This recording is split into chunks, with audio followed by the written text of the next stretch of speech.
Fala galera, como é que vocês estão? Tudo bem? Na conversa aqui que a gente vai fazer hoje, eu vou contar um pouquinho do porquê eu decidi me tornar um neurocientista, né? Como é que foi um pouco da minha trajetória acadêmica, e isso vai lá dos primórdios da minha vida, cara. Isso vai retomar, acho que talvez quando eu tinha uns 7 ou 8 anos, aí eu tive alguns interesses lá pela infância, adolescência, mas isso retomou tudo lá pelos 19, e aí eu tô seguindo nessa vida até hoje. Mas vamos lá, como é que tudo começou? Teve uma vez que eu tava assistindo o Globo Repórter, cara, e aí passou uma reportagem lá, onde um cientista muito famoso hoje em dia, né, ele estava realizando alguns experimentos, que ele estava conseguindo fazer a aquisição de sinais cerebrais de uma macaca. E essa macaca estava conseguindo fazer movimentos com uma mão robótica, porque essa mão robótica estava interpretando os sinais desse cérebro dessa macaca, né? E aquilo eu tinha uns 7, 8 anos, e aquilo ali me fascinou, né? Eu fui picado pelo bichinho da neurociência ali, por aquele mosquitinho da neurociência, mais ou menos naquele dia. Eu achei aquilo tudo muito interessante, aí os meus desenhos começaram a ser por causa disso, né? Eu estava criando todas aquelas minhas histórias ficcionais, né? Eu curtia muito escrever quando eu tinha 10, 11, 12 anos. E isso perdurou, né? Então eu fui gostando muito de ciências, muito de matemática também, adorava matemática quando eu era criança, adolescente. E aí isso foi se tornando, para falar a verdade, em uma época da minha vida, um pouco angustiante. Por quê? Porque você não sabe muito bem que curso você quer fazer, né? As pessoas falavam, poxa, você tem que fazer medicina, cara, porque você tira notas muito boas, etc. Você gosta de biologia. Outras pessoas iam falar, cara, você tem que fazer engenharia, porque você é muito bom de física, matemática, né? E eu ficava assim, cara, talvez eu não queira exercer o que essas profissões realmente exerçam, né? Mas para ser um pesquisador você pode fazer qualquer curso, né? Só que de onde eu vim eu não tinha muito essa informação. Então eu ficava, cara, talvez eu queira fazer física, talvez eu quero fazer biologia, né? E aí, o dia que eu bati o martelo nisso foi quando eu estava com 14 anos. Eu lembro à noite, era fim de tarde, para falar a verdade, isso era meio de ano, eu estava estudando para a prova de um curso técnico. Estava pensando em fazer técnico em química. E aí, na sessão de biologia, né, que eu pedi um dinheiro lá para minha mãe, eu falei, mãe, eu preciso comprar esses materiais, eu preciso estudar para tentar passar nesse técnico. E um desses materiais, que era um material de biologia, estava escrito a respeito da silicose, né, que eram trabalhadores que exerciam uma atividade que não era assim tão legal para a saúde, né? E esses trabalhadores trabalhavam com telha de amianto, se eu não me engano, se não me falha a memória, eu acho que era isso. Tem 17 anos que eu li isso, né? Então, mas era mais ou menos isso. Esses trabalhadores trabalhavam com a telha de amianto e parece que a longo prazo eles desenvolviam silicose, porque a sílica que saía desses materiais para a produção interferia ali no processo de lise celular, né, de lise de organelas até. E isso causava a morte prematura dessas pessoas.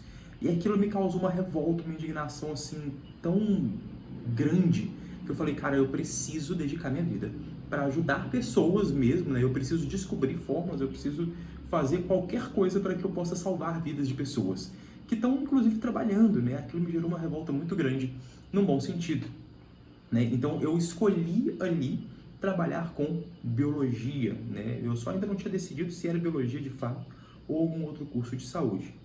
Mas, ao mesmo tempo, eu também gostava muito de física, matemática, etc. E eu falei, cara, eu preciso, então, talvez, partir para um curso de ciência, né? De ciência de base. Por quê? Eu tinha uma mania ali, né, no meu segundo, terceiro ano do ensino médio, de olhar essas grades curriculares dos cursos, porque eu queria saber a fundo o que aquela profissão ia estudar para eu poder exercer essa ajuda para outras pessoas. Foi que aí que eu achei o curso de Ciências Biológicas aqui da Universidade Federal de Minas Gerais, essa universidade que eu amo e que foi uma mãe para mim mesmo.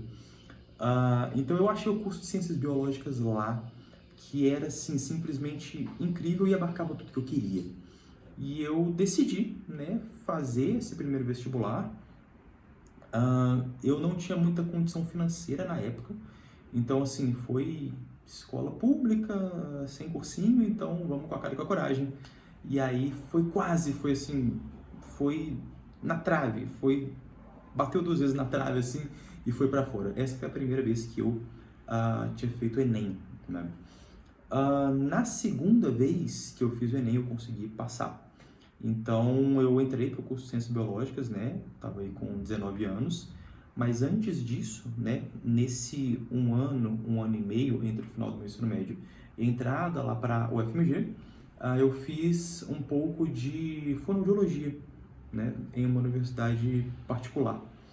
Mas acabou que eu falei, cara, é legal o curso de saúde, etc. Mas eu tava com um foco um pouco diferente naquela época.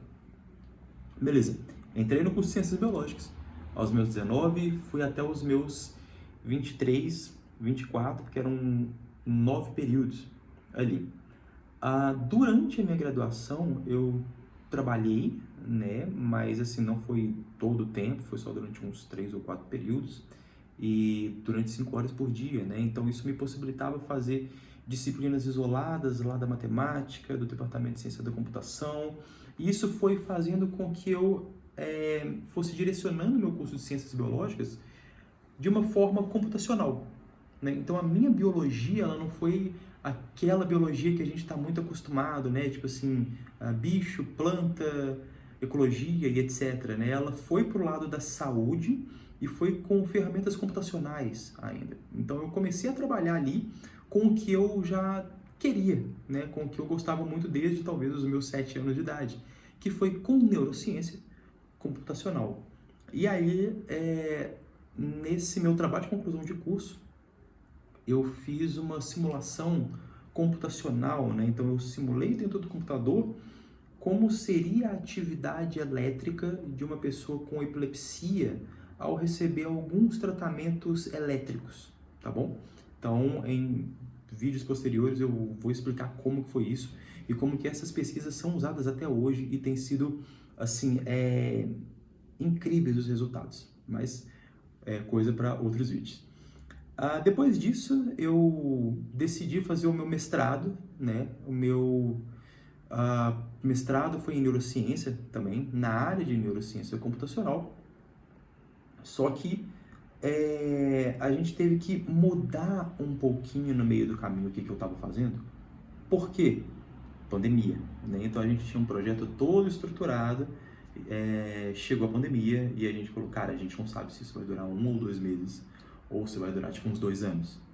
E aí a gente decidiu reestruturar o projeto. Bom, o que eu ia fazer primeiro era a tomada de decisão moral, tá? Então a gente ia fazer análise de eletroencefalografia enquanto pessoas tomavam decisões aí no campo da moralidade, tá bom? Coisa para outro vídeo também. E aí, como chegou a pandemia, eu falei com os meus orientadores lá da época, olha, eu sei fazer simulação baseada em evidências científicas. Que tal a gente fazer alguma coisa assim do tipo? Eles concordaram e eu fiz essas simulações. Bom, defendi o mestrado e aí entrei em um segundo mestrado, né? Que agora foi em relação à filosofia da neurociência. E agora no doutorado, né? Então em 2024 entrei no doutorado em neurociências, com uma linha de pesquisa que vai abarcar computação, bastante computação, mas agora está conversando com o ser humano. Então tudo aquilo durante esses últimos 10 anos que eu tive de ciência bastante aprofundada, matemática, física, engenharia também, né? Agora está sendo aliado ali para que pesquisas com seres humanos sejam desenvolvidas. E a temática é basicamente fazer a modelagem, né?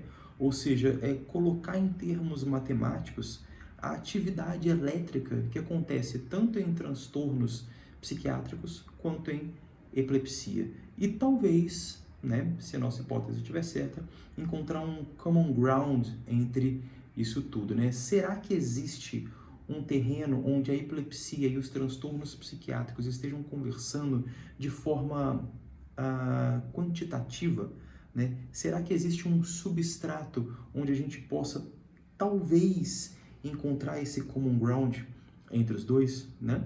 Então, a gente vai conversar um pouco mais disso para frente também. Mas basicamente essa foi a minha trajetória acadêmica, né? Desde os meus 7 anos ali, bastante interessado em neuro, fui me descobrindo aí ao longo da vida, biologia, mestrado em neurociências, doutorado em neurociências e também agora acadêmico de engenharia, tá? Como eu tinha feito algumas disciplinas de matemática, física, computação, acabou que eu não precisei fazer os 5 anos da engenharia, tá? Eu eliminei mais ou menos uns 2, já tem 2 anos que eu estou fazendo. Então, se você está vendo esse vídeo depois de 2026, talvez, tá? Acho que eu já vou estar formado. Mas se você está vendo hoje aqui, é dia 9 de setembro de 2024, eu tô aí no meu 7º período, mais ou menos, 8º período, tá bom?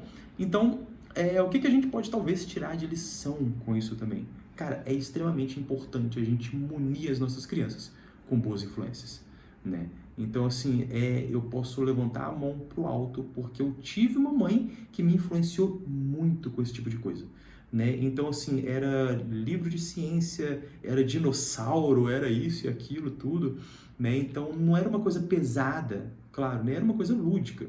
A gente não vai ficar forçando a criança também a ficar, cara, vai decorar fórmula, vai fazer isso, vai fazer aquilo. A gente introduz de acordo com o que ela é capaz de absorver e com o que ela quer absorver também, né? Bom, tive excelentes professores, mesmo tendo sido um ensino ali público, né? Eu tive bons professores, tive bons mestres, tive muita boa influência com vários desses professores, né?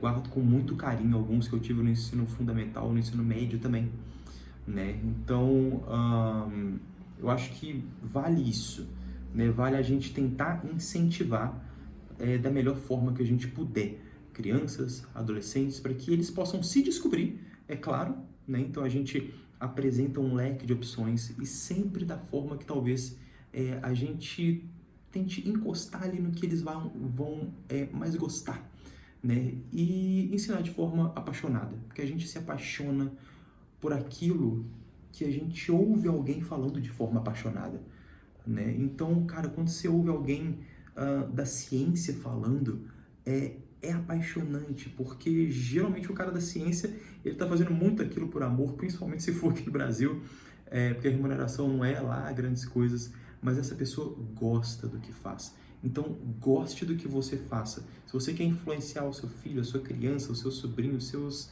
amigos menores, qualquer coisa assim do tipo, fale com paixão, porque é paixão que move o mundo, né? A paixão por ciência, a paixão por descobrir, a paixão por questionar, né? Ser cientista basicamente viver como uma criança. Agora, né? A gente não vai parar de perguntar, mas agora a gente tem técnica, agora a gente tem ferramental que quando a gente era criança a gente não tinha. Então, que nós possamos ser como crianças, né? Assim como talvez a Bíblia fala, né? Talvez lá fale de um outro jeito, mas que nós possamos ser como crianças, a gente não parar de perguntar, mas também ter a seriedade para a gente responder da melhor forma possível, da mais ética, da mais correta, para que a gente possa talvez melhorar a vida das pessoas que têm silicose, mas também tantas outras doenças ou transtornos ou seja quais dificuldades forem. A gente se fala depois. Tchau, tchau. Grande abraço, pessoal.